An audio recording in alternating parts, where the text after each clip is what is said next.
VaYolech, right? We have the other side.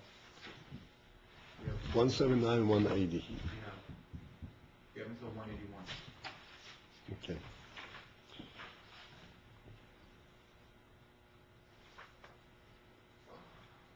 No, because the Rebbe was speaking to the entire world, it necessitated a format which was less personal, you would say. It's kind of someone Yes. to be able to appreciate like the lamdish aspect of it. Yes. Yes, and yes, and yes. There are a lot of factors.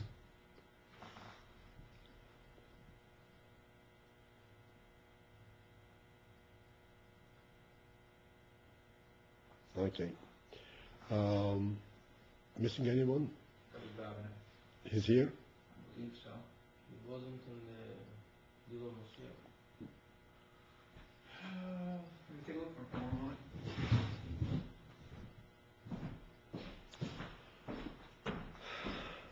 How do you do it?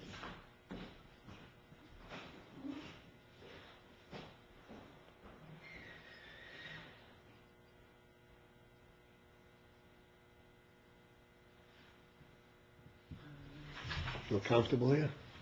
You feel comfortable here? Not too much? All right, Moshe Menachem is bothering you? Who is bothering you? I'm bothering you. Not at all. Moshe Menachem, I thought better of you. You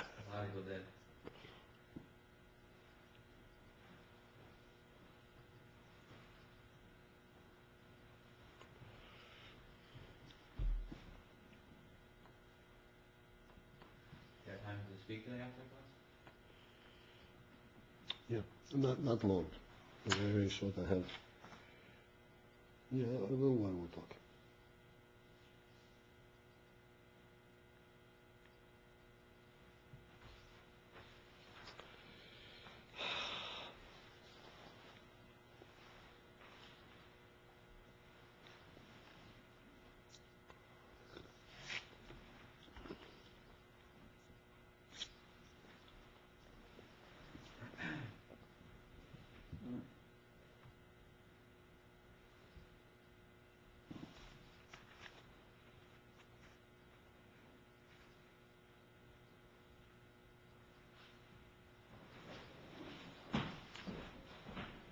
He has a headache. Oh.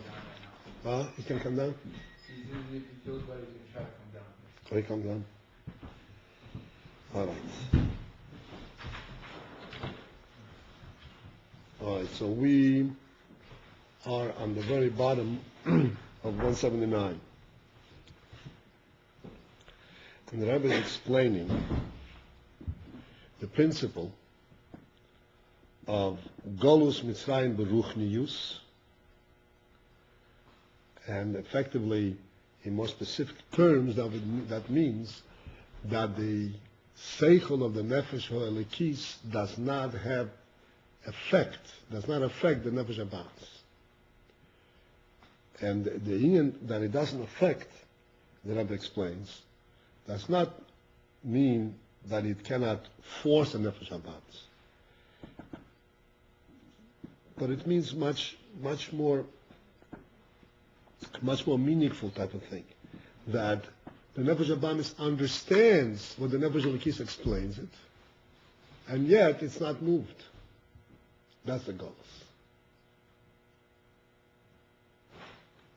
Where he's incapable to follow through on his own. I'm sorry, I've been through a lot. Well, don't you know when you come here, we give you a bracha for a full shleima, and you become all better like that? No, I can't because I knew like I wouldn't enjoy it as much as I usually would, but I realized I didn't really. It's not necessary to enjoy it. It's just necessary to be there.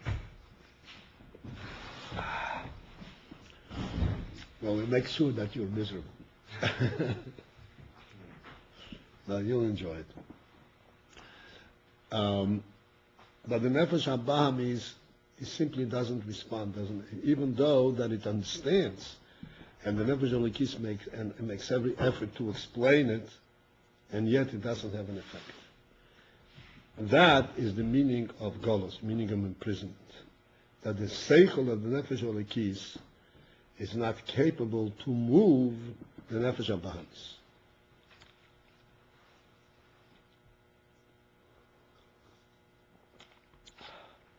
So the Rebbe gave a moshel, an illustration of that, of for someone who has this recognition that you have to follow a path of life that represents Yiras Shamayim, and yet he continues to be mispoiled, to be guided. But what the Rebbe calls hanochas, the ha'olam, worldly principles that have no bearing of Yiras Shamayim, no cognizance of the yin of Shamayim, of a godly light in life. And they recognize only how is a worldly perspective represented in their lives.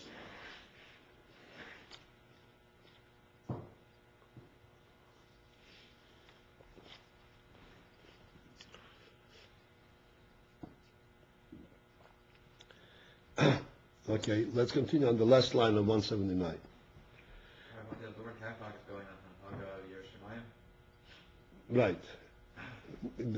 He has a clear knowledge and understanding. Behech means regarding the necessity that you have to lead your life b'Yiras Shamayim, and yet he sees how muchrach it is, how imperative it is, and yet it does not sway him into that mode of life.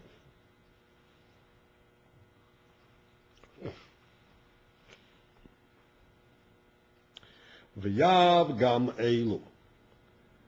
Sheiskim b'Torah, even those who engage in Torah, which means they have proper periods for learning. Ulepo'omim, and occasionally gam choshvim b'inyonei elokus. They even contemplate and reflect on godly concepts, godly inyon. Avol, and yet, eino mispoalim belibam al zeh. They're not affected in their heart on this recognition.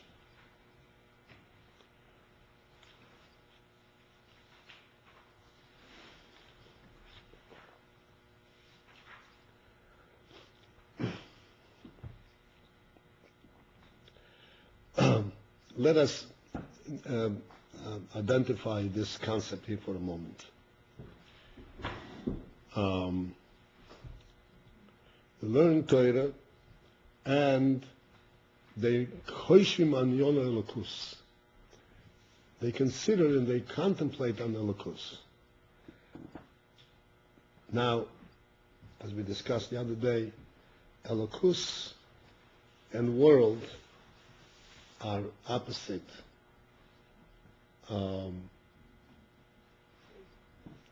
phenomena, opposite realizations. To give us a very simple illustration, completely down to earth.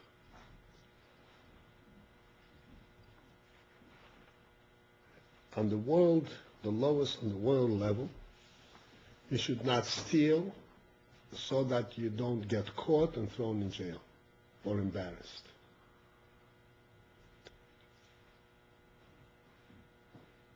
Then there is the opposite view.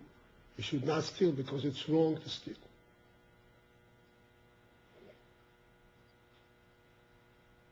Right? It's wrong to steal. So the world asks, so what if it's wrong? Who cares? How does it affect your life? You're being an idealist. You're living in a fantasy world. Come down to the real world. If you're not going to get caught, no wrong is done. Not no wrong is done. It's not going to affect you. So this is a worldly perspective. And in the same, so to speak, on a very low level, to understand that there is such a thing as as a reality in itself, a reality in good behavior. Not to be proud of yourself, not in order to show off to your children, but this is just there is a truth, so to speak, in human behavior. Now I'm not talking about Avodas Hashem, Tefillah, but in very simple activity level. That there is value, a true human value in being honest. And this is called Elokus?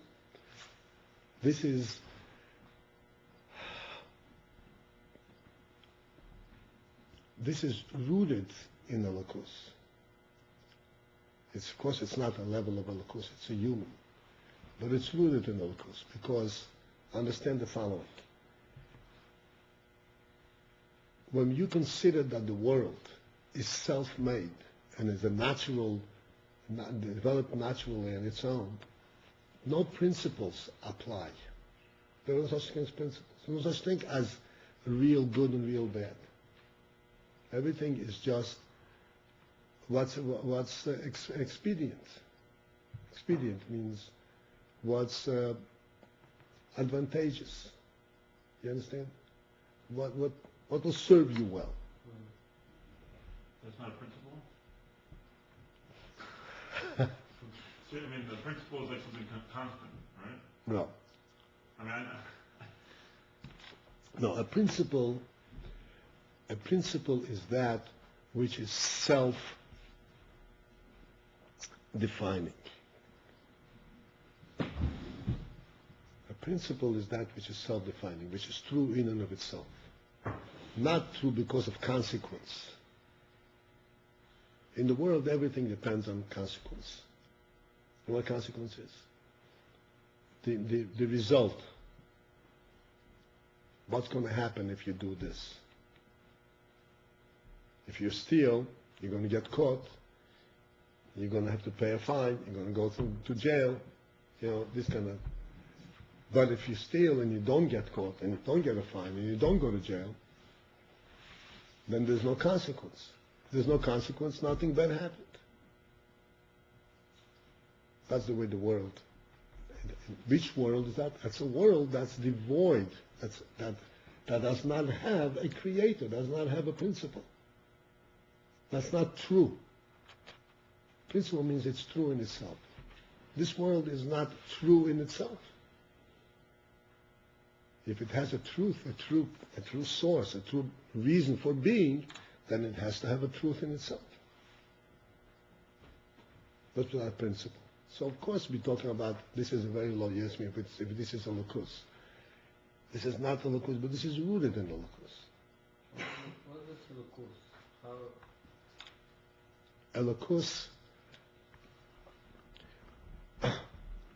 Elokus versus world means truth. There are many levels in that. Torah is Elokus, Torah is Elokus. like Sefer Torah. Tefillin, like Siddur. You can call this Elokus? Yes. Now, you put on tefillin, right? What worldly benefit do you have from putting on tefillin? Can you point something out in your worldly life? What benefit you have? You don't. What then? Why then do you spend so much effort and time and care? Because I know I'm going to feel wrong if I'm not. It's very bad. This is my agreement. Huh? This is my agreement. This is your grievance. That's the reason what is the reason that you feel wrong? That's why would you feel wrong? I study in Shiva, I understand it's big thing to do. Okay. So you understand, perhaps like we're learning over here now, you understand and you know, but it didn't really touch you to the heart. But what do you know? What do you believe? You know that there is an inherent truth. It doesn't have to be something that's translated in worldly terms. My life, in other words, I don't mean mine, each one individually, has a godly truth. It is here because it has to be here. It is not an accident. It is not just a relative situation that if I maneuver myself around and I'm comfortable, that's the accomplishment of my life. There is something real, something purposeful, something significant. Now you can reflect on it, and as much as you reflect on it, the Nefesh HaBahamis is still a lazy behemoth. And it's not effective. But nevertheless, you know, you realize that there is a truth to that. And we all experience this, particularly if we do not, like you said, I'll feel bad. If I do not follow through on this and I allow myself to float with the world, after a while I feel horrible. Because I feel I've lost touch with life. Not necessarily. Excuse me? Not all people feel like that. I'm sorry? Not all people would agree with you. Not all people are familiar with me. You know, the word all is a very big word. But generally speaking, they will agree with me. They will not necessarily know what grieves them, what bothers them. Not all people that are not applying those concepts are miserable or disturbed or Mhm. life. If you dig a little bit beyond the surface, you will see that this is almost universally true. Because they all have a neshama. The fact that we're going off a little bit on a tangent, but the purpose of our learning is that we should be involved. The fact that when people get involved in the world, say that's to gratify themselves. To gratify themselves, not gratify themselves, to satisfy his status. They constantly deteriorate, constantly go to a greater extreme until they reach perversions, unhealthy behavior. And they know that this is a perversion. They know that's unhealthy behavior. Why? Why did they go there? Because they're constantly dissatisfied.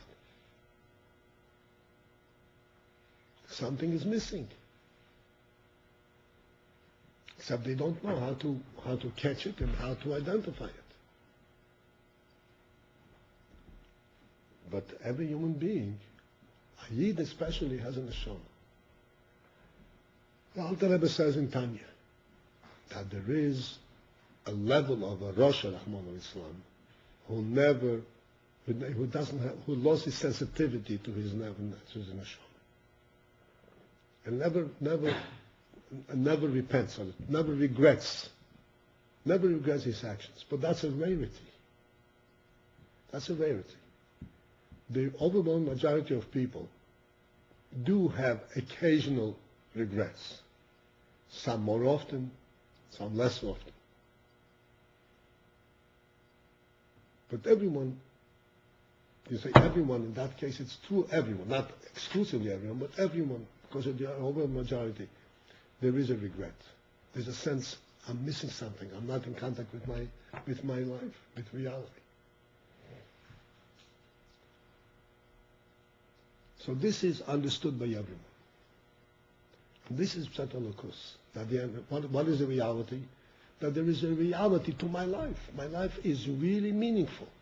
Not just to avoid problems, to avoid pain, or hunger, but it has to have a meaning. That's what a human being is. A human being is not an animal. A human being cannot live to eat and sleep. He can't. He climbs walls. He's unhappy. This is why I said, this is why they go to all kinds of wild extremes to keep them.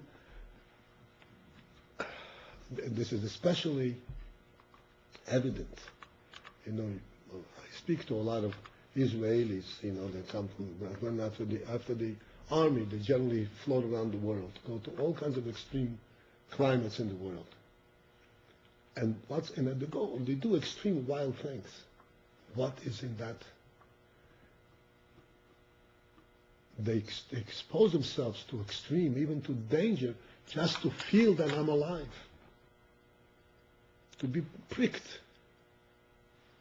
You know, something bothers me. Oh, I'm uncomfortable. Oh, good. At least I feel I'm alive.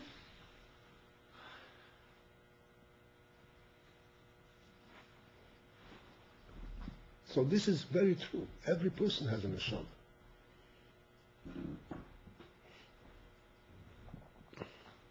And despite that, his understanding of it and all that cannot in normal circumstances affect his heart. Chas v'sholom, if he goes to an extreme and there it really hits him very hard, then he does tshuva. And when he does tshuva, what happens? He realizes this is the right way. He must set aside his path. But it doesn't mean that under normal circumstances, when his life normalizes, he will always be conscious and feel this truth? Not necessarily. For this you need an intellect. You need the intellect to affect your heart.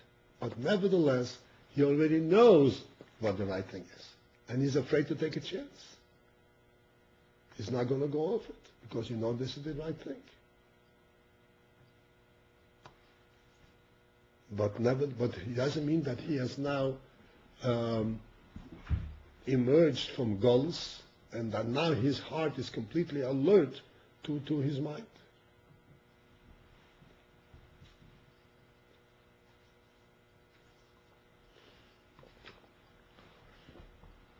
For that you need more work.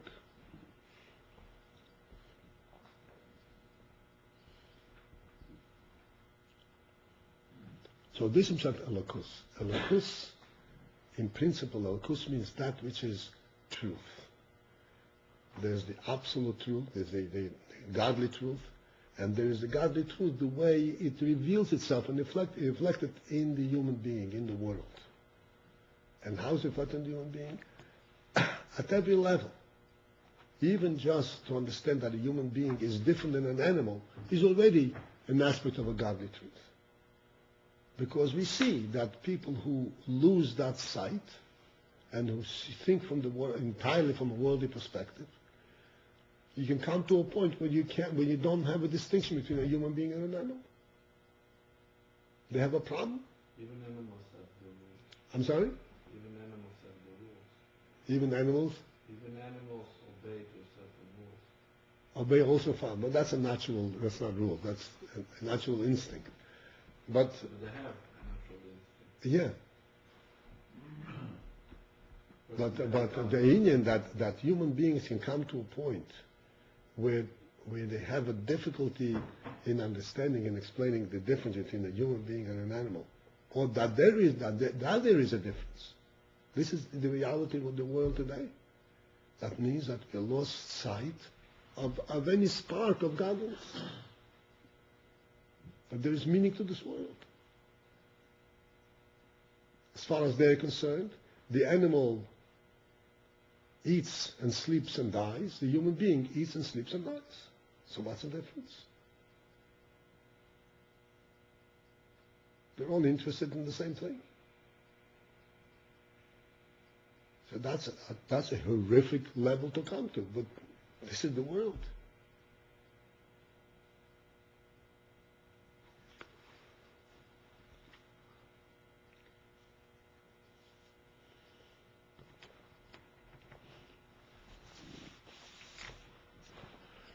So that's the pshat that the neshama is in Golus. That's the real Golus. But the seichel is mamash in Golus. And the truth is, we have to recognize even a greater shock, that really these people also know and realize that they are lying to themselves. They know that it's not true, but they can't, they are so involved in the world that they can't divorce themselves from it. They can't get away from it. Well, the fact is, what's the difference? You eat, you sleep, you sleep. You have timers, you have timers. What's the difference? Why do we say that the seichel is in Golus and not the lev is in Golus? If the intellect is able to understand, and seemingly the problem is the heart, why isn't the heart being affected? Oh, okay. No, right. A good question, of course. The pshat yazeh. The heart is not, I've explained many times, the heart is not capable bichlal to do research on its own, to find things. It's the seichel that has that capacity. So, if the seichel is out of Golus, which means the seichel can come out of its shell and really show the heart the inyan, then the heart will automatically see it. But the seichel is contained within itself. You understand it, and that's it. Stay there. It's the understanding. You can't view it as a reality and present it as a reality to the heart. That means it's Golus. Just like a person is in prison. He's got his seichel, got everything, but he can't venture out. He's contained within the walls of a prison. Is this the same concept as katnus to seichel? Katnus to seichel is what we're talking about. Kadmus ha-seichel. Katnus. Kadmus ha-seichel. Well, Seichel is understanding, but it's not the ability where it can actually affect. this is not Kadmus ha-seichel. Kadmus ha-seichel is not necessarily in prison. Kadmus ha-seichel means that it does not affect the heart directly, but you can reflect about, and this is it's a broad subject, but it means that Kadmus ha-seichel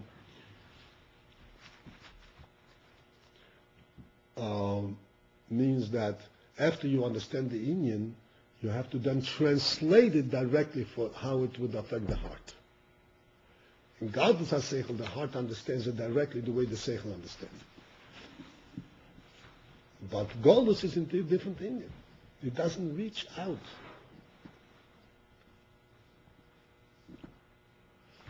It seems, everything you understand seems to be theoretical, almost imaginary.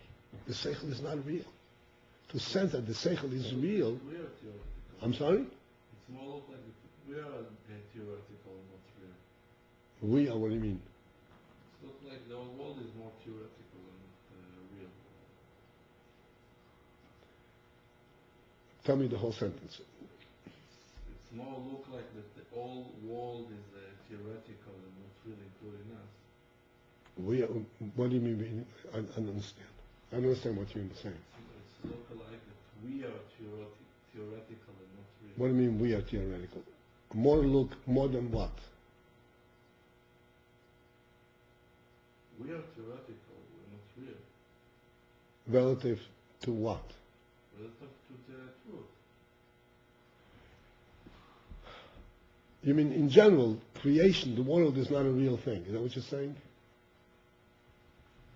Don't say that. I mean, I don't know what you're trying to say. Yeah. Well, yes, we are theoretical, not real, when we lose contact with our seichel, when we lose contact with godliness. Godliness is what makes the world real. Godliness is what justifies the existence of the world. If you lose contact with godliness, then the world is not real. What is it about? But if we have a sense of godliness, then it's very real. Because godliness is real. Chemness is an absolute reality. This is precisely what we're talking about. Here you recognize the truth and reality, but it doesn't affect you. Because your mind is not strong enough to present and to get the message out that it's real. Mine is very weak. Huh? Mine is very weak. Mind is weak. Mind could be very strong, but when it's weak, that means that you're in guns.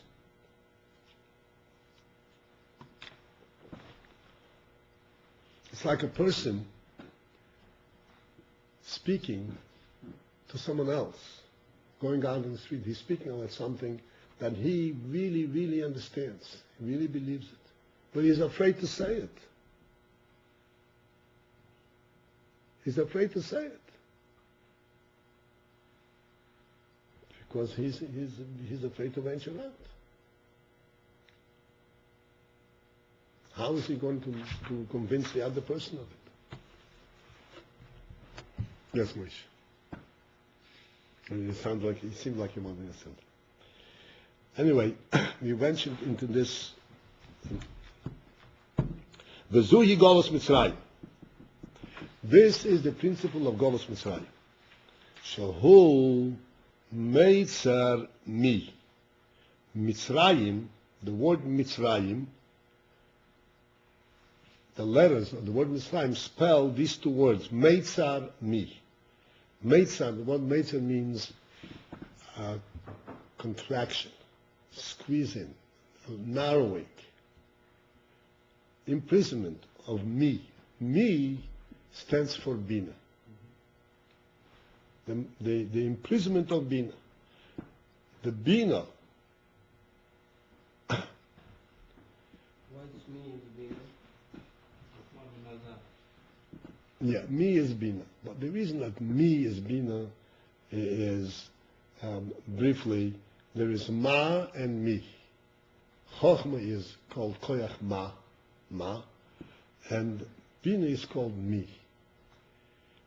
And the simple explanation of that and the relationship of these two words is that when you say Ma, Chochma is beetle. Chochma does not have real tangibility.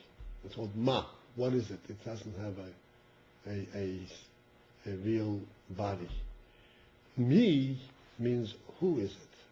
Which means that there is a real definition. The Bina, Shehi Hasoga, which means that, Meitzed Mi means that Bina, which is Hasoga. Bina, which is comprehension. Hinehi misakeves b'meitzer hagore. So this Bina is misakeves, is held back.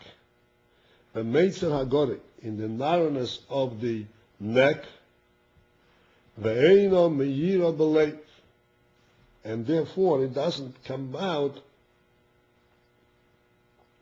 to shine its light in the heart. The human structure, the body structure of a human being is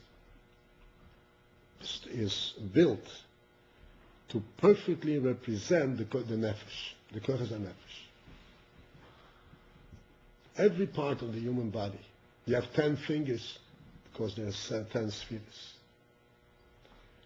And we have a right and a left, and everything in the human body is representative of the kochas nefesh, of the complete nefesh. And just like in the body, there is the brain, which is in the head, on top. The heart, which is in the body, in the middle of the body is the heart. Between the brain, the connection between the brain and the heart doesn't cross straight.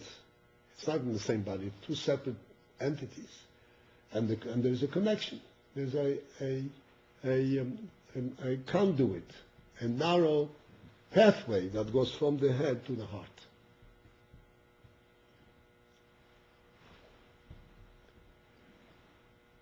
This narrow pathway that goes from the head to the heart is necessary because the understanding that's in the head cannot be received by the heart in full glory, in full shine, in full light. It has to be reduced in such a way that the heart should be able to receive it. But when it's reduced and becomes smaller, it doesn't mean also that it should become small to the point where it cannot go through to the heart. It has to be reduced, but then it has to reach the heart.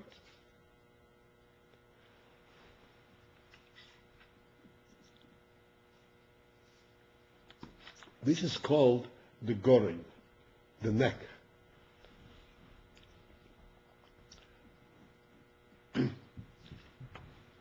The muscle to understand this concept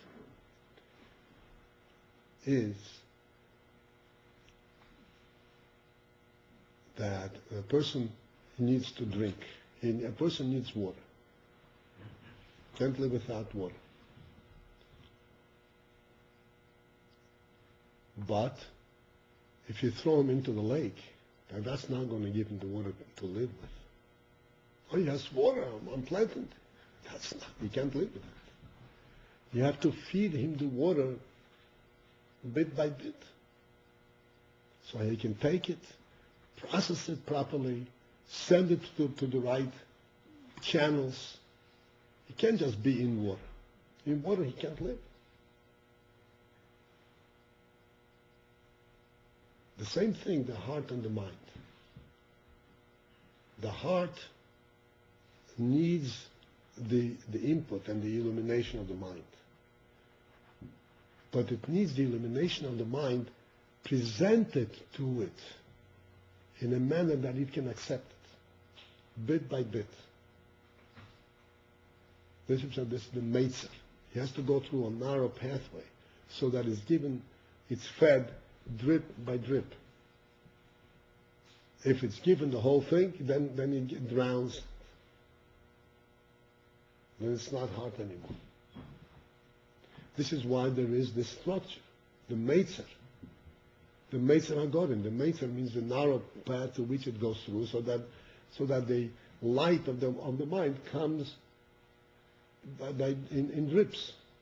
But when this Meitzer becomes an obstruction, you know what obstruction means? It holds it back completely. Doesn't let it go through altogether. And the heart becomes separated from the heart, from the mind. Then it doesn't have that light at all. This is that the bina is misakeves. The bina is held up in this Meitzer, in this narrow spot. So that the mind remains separate from the heart. There is the original reform movement, which started some 250 years ago in Germany. So in the original reform movement, the people who initiated it were essentially Shomei Torah Mitzvah. They kept Shabbos, they kept kosher, they put on tefillin. Only one generation. The next generation was only one generation. The originals. And one of the mottos, one of their slogans was, Yehudi b'veisecha ve'odem b'tzeisecha, which means be a Jew in your home and a man when you step out of the house. In other words, don't carry your Jewishness with you. Keep the Jewishness locked up in your home.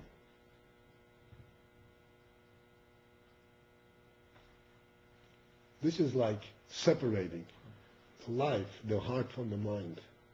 And eventually it dies. It doesn't have the light. And it becomes self-contained and Gashmis again. And the fact was, the next generation, it's mind-boggling. Mind-boggling. The next generation Many of them converted to Christianity, Rahman. They lost it all. There's a Mendelssohn, one of the first scholars of Reform was Mendelssohn. His son converted to Christianity. There's a famous composer of music, Mendelssohn. He was a son of that Reform, of the initial age of Reform. His father Was a Reform Abba. Wow.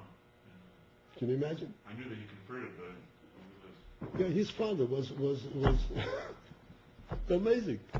One generation. Huh? Yeah. In Germany. Is there a connection to draw here, this idea of Garim, which you mentioned here, connected to what we say, the Shechina with the Beres Mitei Greine Shal Moshe? The fact that it uses the term Greine there, is there some type of correlation between what, is there like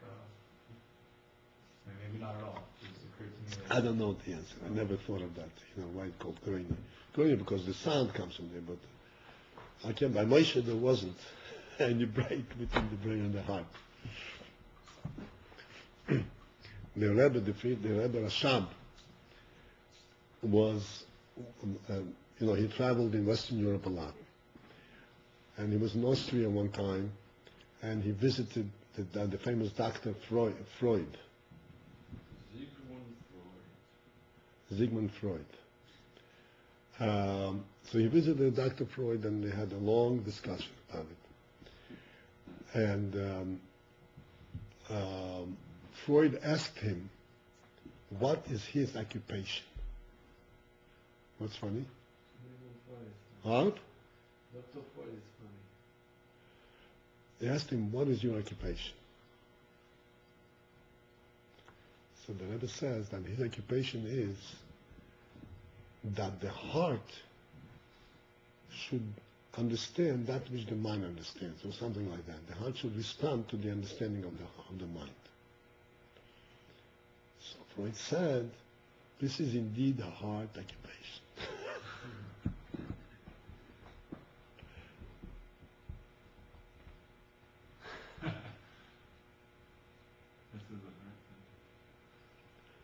You chose a difficult trade.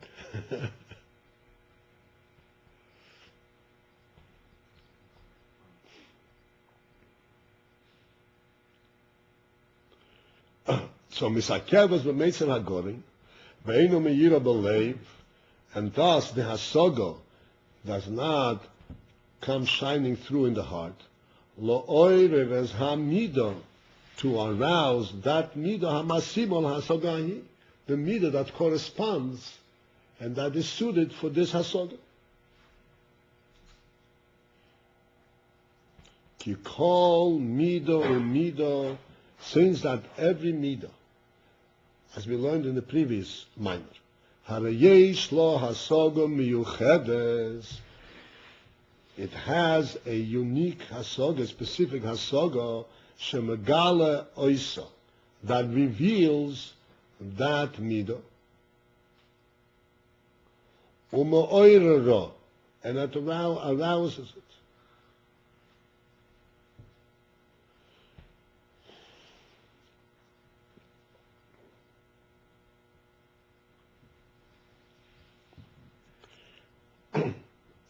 Lihayois, being that, since that, the Seichel Megale HaMidos, since that the Seichel reveals the Midos, Kedugmas Ha'oir Shemegale Oitzer Nechmod, similar to light, that light reveals a precious treasure, Hanimtzo B'martev Choshuch, a precious treasure that is present b'martev choshuv, in a dark cellar.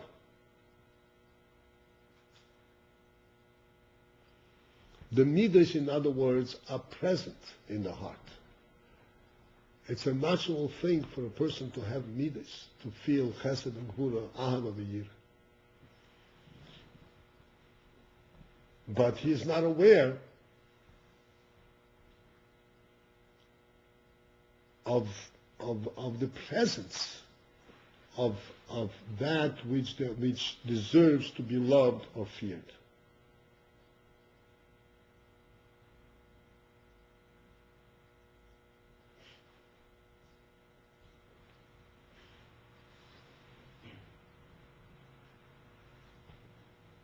to take it a simple to illustration of this union.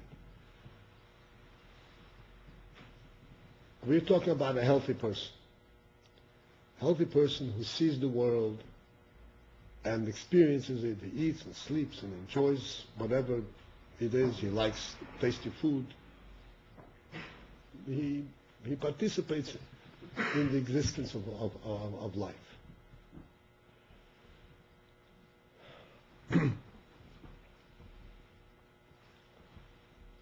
So you present him with something that he enjoys, something that likes, a piece of food that he likes. So he focuses in on the idea of, on the very tasty food. Oh, it's tasty.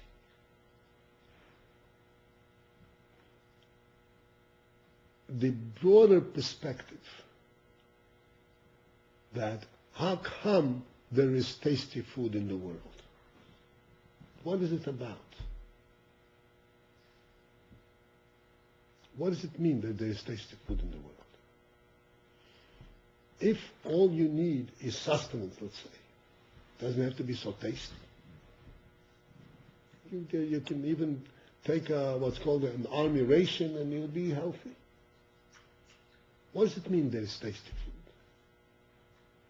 There's a fruit, there's a beauty. What is it? This is something which is already understood in the Seichel. That Seichel reveals it to a person that what you are seeing is representative of greatness, representative of a godly presence.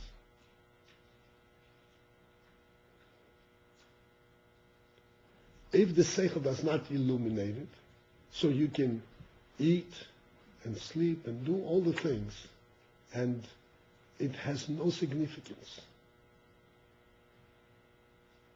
No significance.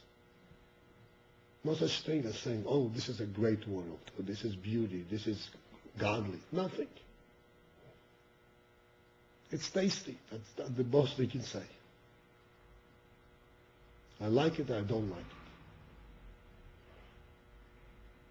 All in terms of personal experience.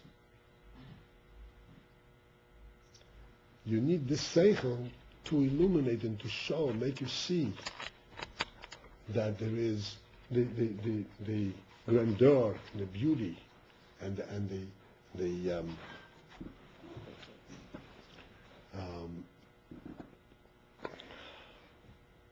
the truth that this represents, the meaningfulness of life. But then when it's revealed, then the heart readily accepts it. But it has to be revealed. The heart has the potential to experience that. But if it's not revealed, then it stays in its dormant state.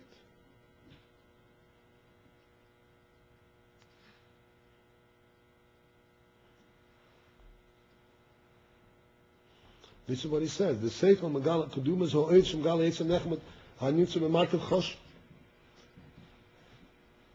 It's in a dark cellar, and it could be a beautiful treasure, but in a dark cellar you don't know the difference.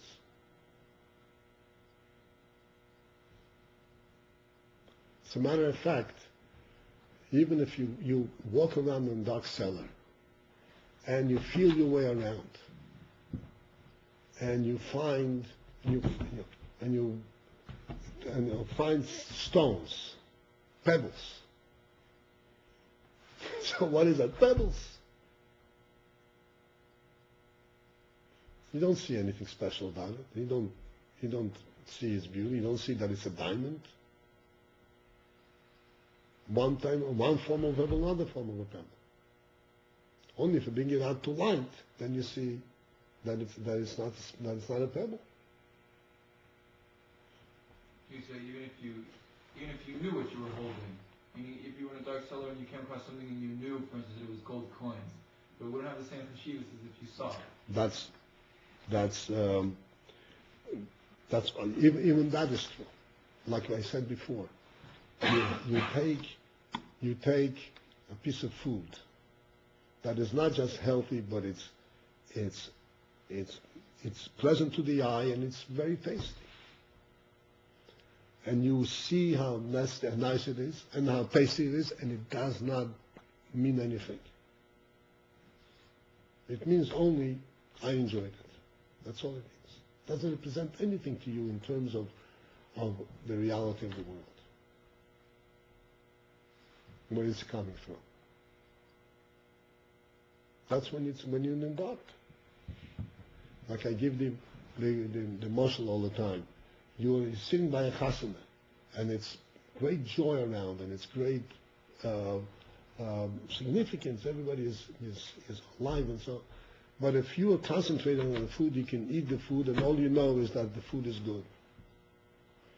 What's going around, you don't see. That's without saying. People ask me, how was the wedding? Yeah. Food was good.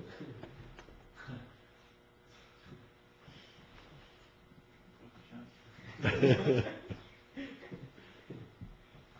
people don't even remember the food, they remember only the dessert.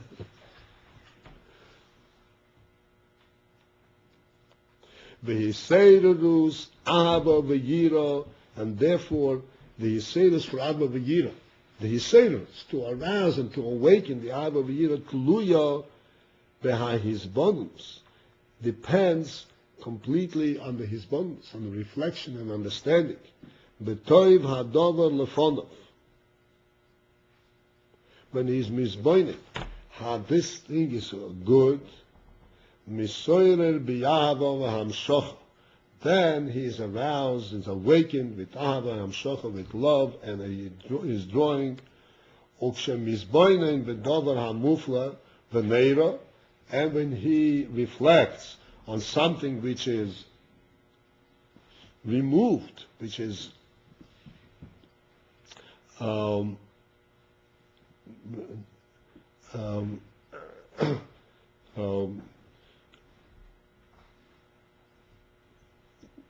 a different realm. Mufla means something which is completely beyond him. V'noira, and awesome, misera b'yira. Then he's aroused with yira. So yira and ahava are present in the heart. He's capable of responding this way. But he has to reflect, he has to understand what it is.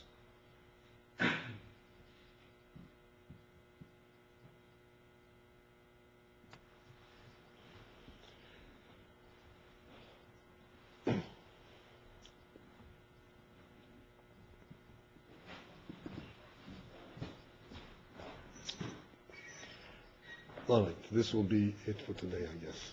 Can't go very much.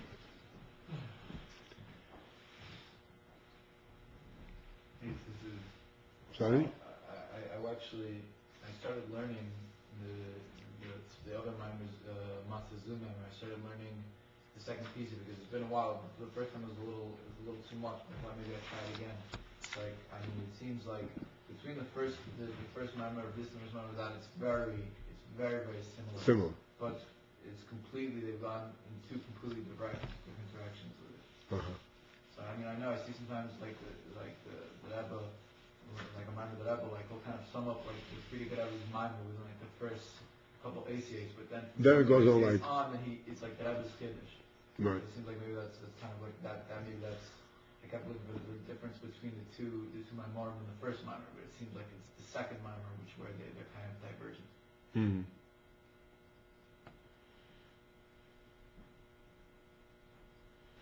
The Rebbe Shabbos mimer is talking about the idea of vlad, the fatting imai with the. Oh, Meitzah, yeah. Yeah, it feeds through the stomach, and what is open is closed, and what's closed is open. Digestion goes the opposite way around. The Meichim receives its highest from the Me'ah, and what is it? That's right.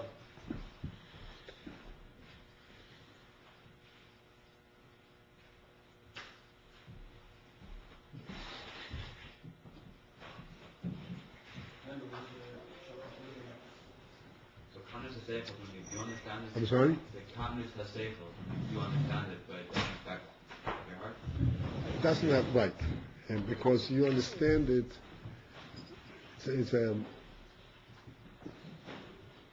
you understand it superficial, essentially. Make believe, right? You understand? Well, it's not make believe; it's understanding, Yeah. but it's not understanding in its core, and therefore the heart cannot follow the logic. You understand? Heart cannot follow logic. A katnus does not get to the core, to the essence. It's all in the logic, and that's not enough. It doesn't reach the heart.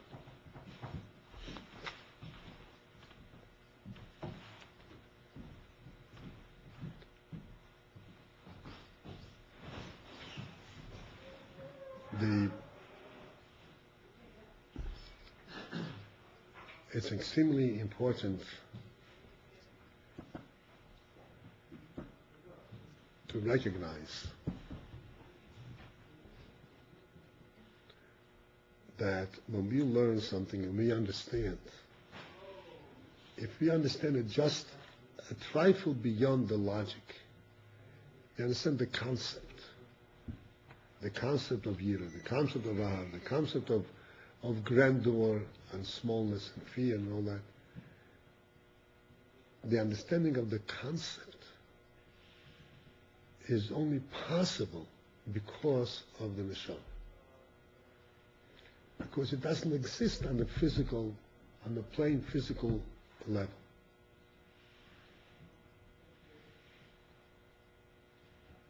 Just like we said before, you go into a simcha. What exists physically is in fact the tables and the chairs and the food, at best. The simcha doesn't exist. And you can be completely oblivious to it. When does it come to light? When does the simcha come into reality? When you use a seichel. And this is a reflection of the neshama. So it is extremely important for us to recognize that all our understanding is not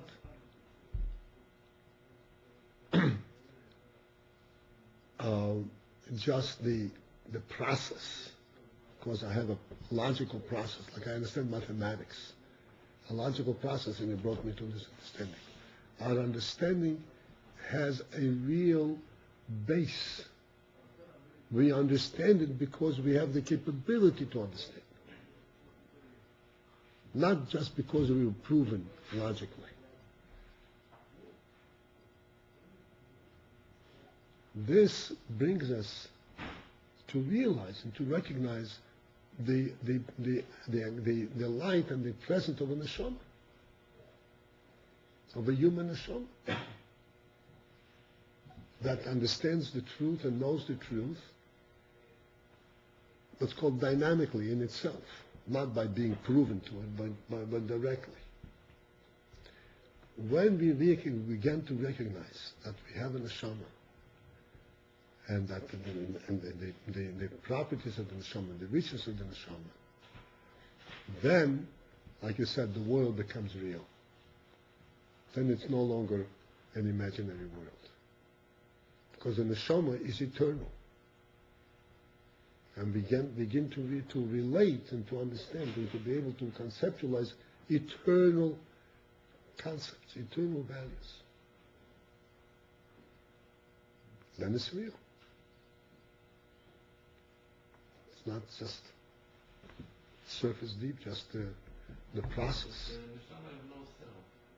Has no self? Is that what you said?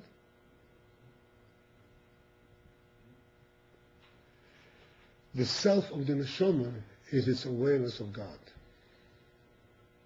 But the neshama is God.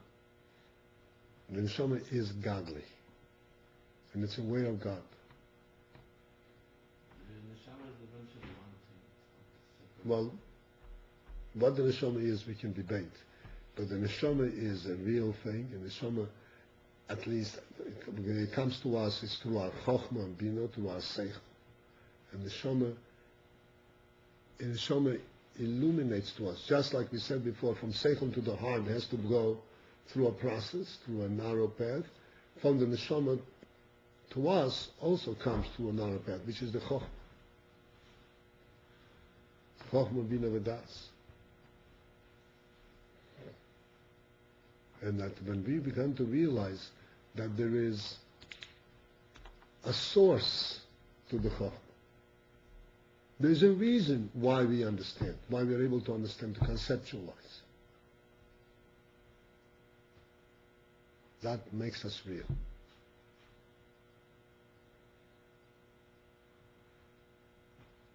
And then the world becomes real too.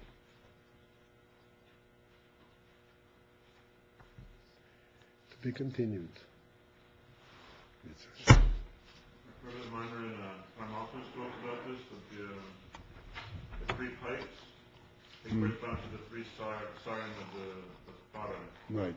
And they're different feathers in the world. So the more you're into these feathers, the less. It's a natural flow, right? Right. But they're more constricted when you're. Yeah, it depends what? Oh. Yeah. Depends what? This is the three solim, and then they have to be illuminated by the mind. Yeah. Do they correspond, like, it's like eating, drinking, And breathing. breathing? Mm-hmm. Breathing is a type of? Is a what? A tyrant. You can indulge in breathing? No, it's not a question, to live, right? Yeah. I was just wondering if the three siren and the three different pipes, they correspond to different specific types.